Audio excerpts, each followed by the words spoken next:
Welcome back to the Recovery Channel. I'm Brian Ario, Treatment Director of the Outpatient Recovery Program at Applied Care Services. There's a lot of questions that we may have when it comes to dealing with addiction, and that's one of the questions we're going to talk about today is, what is the most effective way to deal with addiction?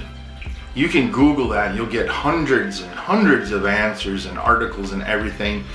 But out of all those things, for me, what is the most effective way to deal with addiction? I have 4 things. Number 1, admit there's a problem to yourself and to others. And how do we do that? Well, number 1, with that we stop with irrelevant excuses. You might say, well, what's an irrelevant excuse? Well, I'll start quitting tomorrow, or I only use this much, or I don't like that treatment program, or you know what, I've been doing this for so long and I don't see any problems.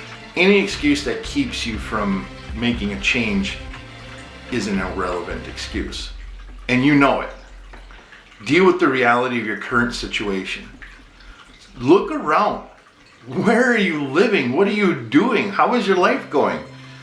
And no BS. Are you happy with where you're at? Because if you are, why are you still getting high? Why are you still feeling shame and guilt and distrust and mistrust of others and yourself? Why aren't you expressing yourself, your own thoughts, the way you want? Why do you have to run to the substance? Deal with the current reality of your situation. Humble yourself and admit that you're not happy and that your plan is not working. If it was, quite possibly you would find yourself in a better place. Or have we just given up and decided that this is as good as it gets and I surrender to the problem? I no longer can fight my problem. So that's the number 1 is admit there's a problem to yourself and others. Number 2, accept help. Now we've done videos on this, asking for help, accepting help, all these other things, and you can review those later. But here's the thing, when we accept help, we have to have an open mind, ready to receive information. And not only that, but we have to act in our own best interests. Not keep the status quo, not keep the maladaptive behaviors and the sadness and the shame and anything else that we're covering our pain with the drugs. And we have to commit. Yes, we have to commit to the process and the journey of recovery. It's not easy. It's going to be one of the hardest things you do. And if it was super easy, you would have done it by now. Number 3, be willing to change and be active in that change. You can't just want to change and hope for change and expect something to happen, because it takes your active participation. We have to involve others in dealing with our problems. So we may have to be vulnerable to a certain degree and admit we have a problem. We may even have to tell others, friends, family, co-workers, dude, I got a problem with this and I don't know what to do. We also have to assess the benefits and cost of changing or staying the same. In your heart, you may say, oh my God, I hate my life. I really want to change. I don't want to be, selling things to get my drugs. I really don't want to wake up with a hangover. I really don't want to have triggers and cravings. I want to be able to go to family functions or go to work. Or I really want to leave my house, or I really want to have more positive friends, but I'm not willing to do that thing. I'm not willing to change. So if you like where you're at right now, then stay there. Just stay there. But if deep inside you something is saying, this is not working, then it's time to change, and it's time to be bold and brave.